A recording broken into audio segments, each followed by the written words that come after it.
Comics. What's in store in 2025? I'll make some guesses. I have no idea. Let's talk about it. Up next on this video from Bronzeville Comics.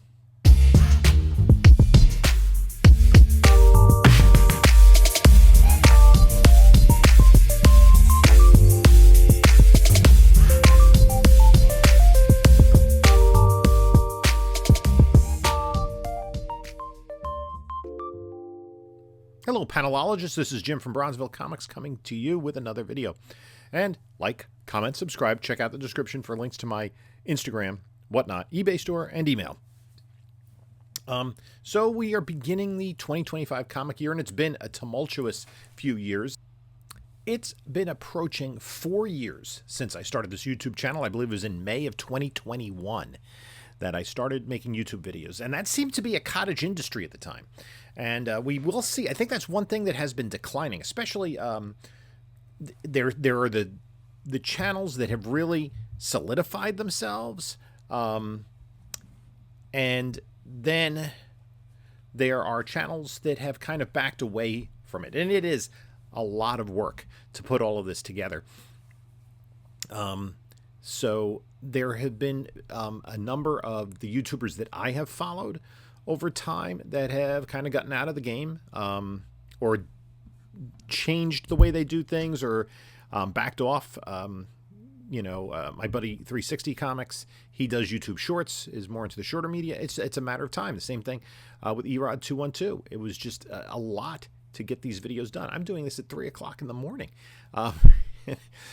It's a weekend, but still,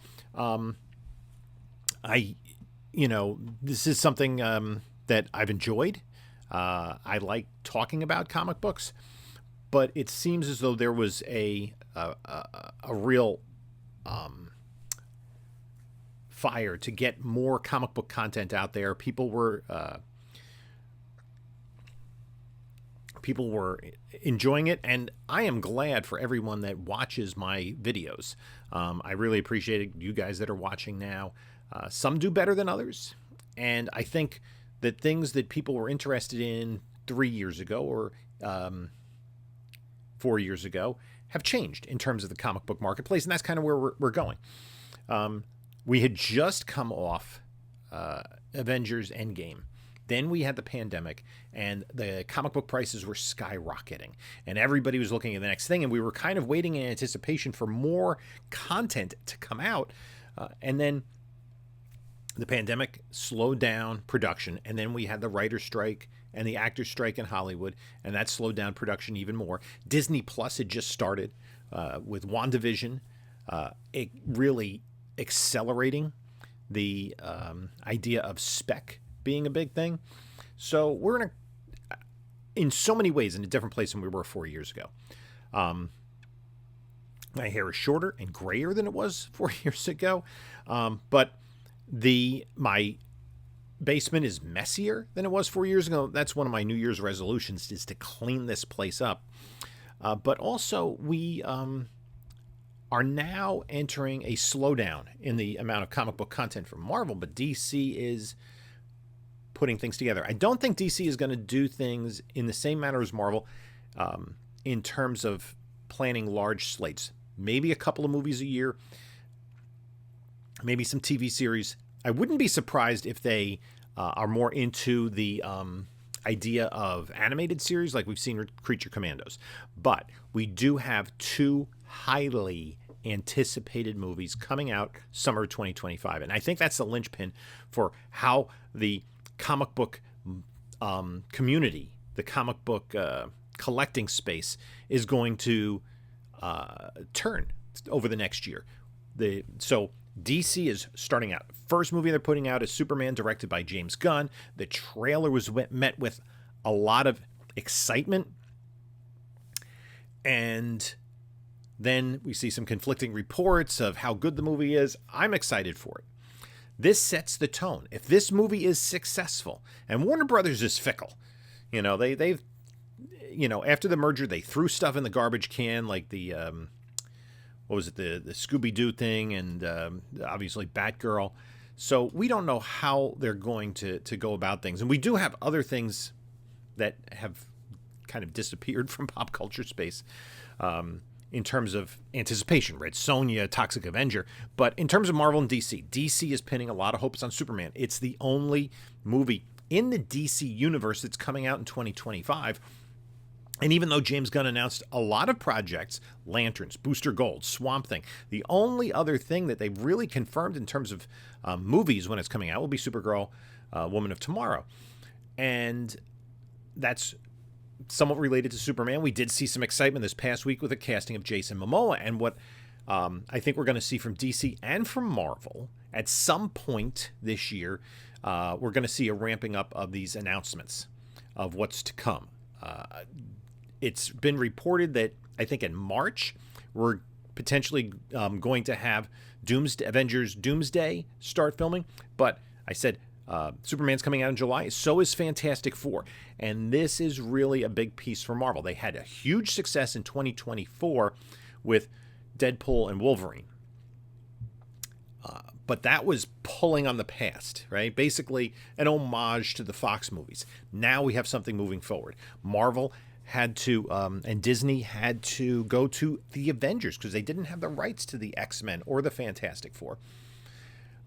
And the Fantastic Four is the beginning of what's coming next with Marvel. The X-Men will be a big part of that.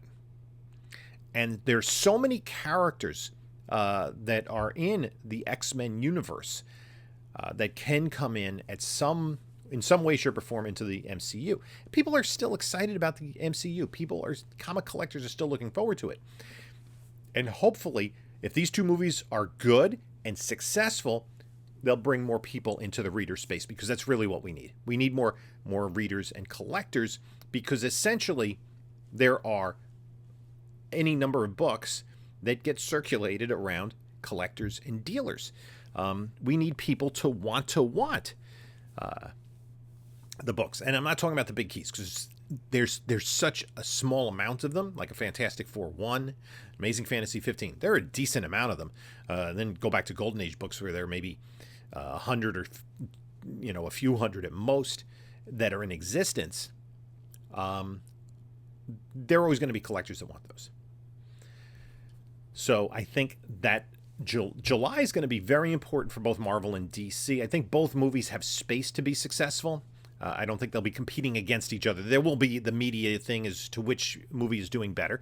But I think there's space for them both to be successful and to energize both universes and energize the fan base.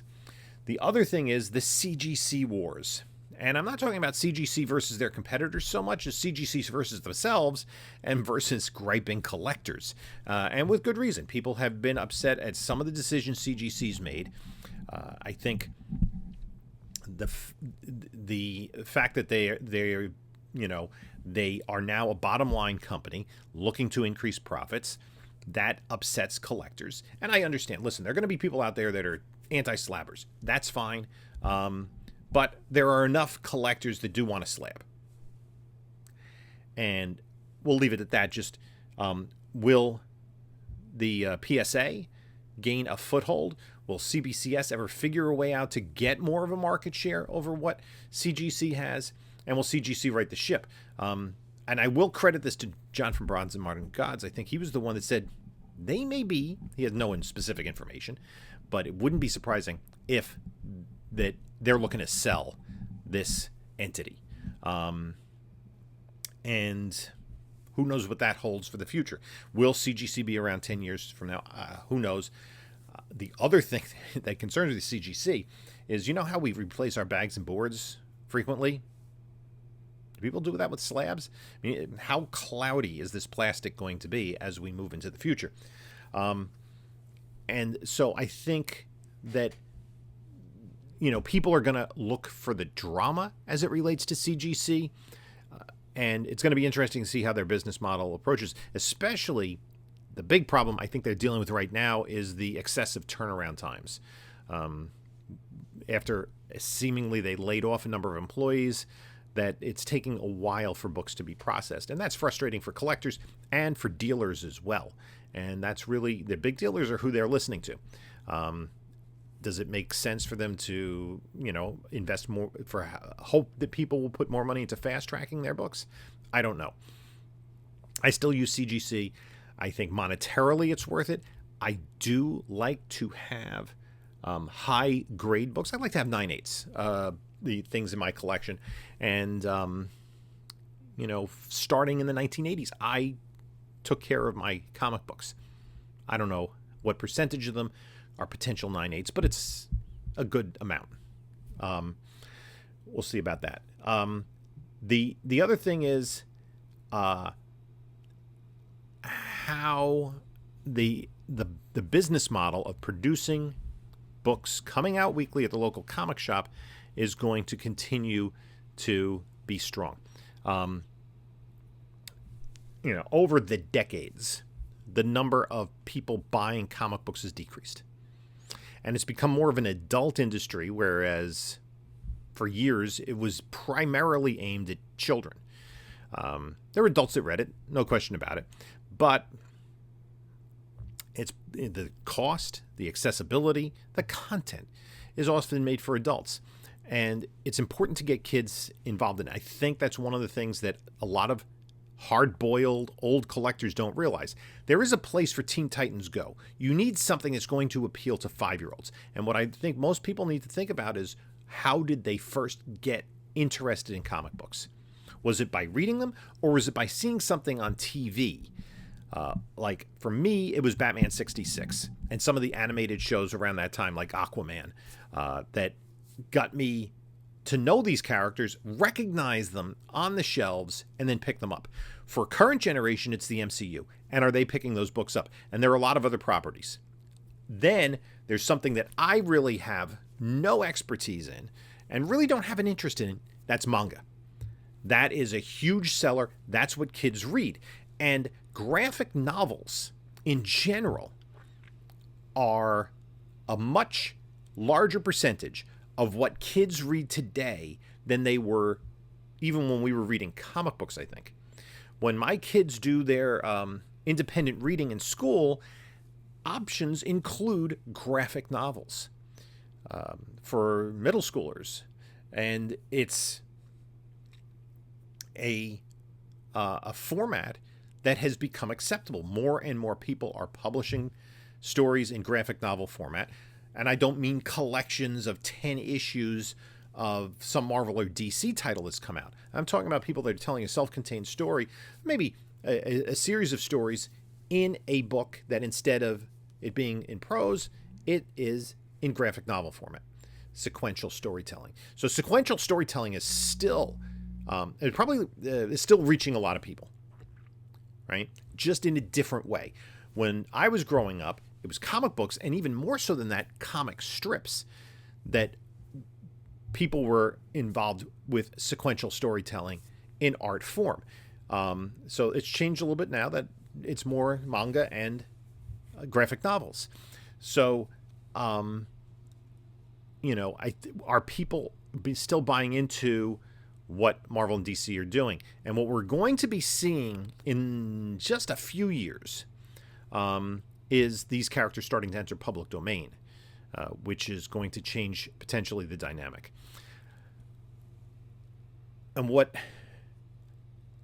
I think what we're seeing is less and less of people seeing that their comic book collection or the comic book collection of a recently deceased loved one is worth huge money, because unlike it was 3 years ago, it's now these encumbrances that people need to get out of their house. They still might think it has value, and people that don't know might overvalue what they have, or they might undervalue what they have. So I think that's an important part of it. There's also the cross in terms of the popular zeitgeist, right? Collectors have been complaining that the big comic conventions like New York and San Diego are going more pop culture. When I go to New York, I've never been to San Diego, but when I go to New York, I spend most of my time in the comic book area, and there are plenty of comic books to be had in that area. It's not 2 entire rooms full, right? And it's different than other shows that are more comic book centric.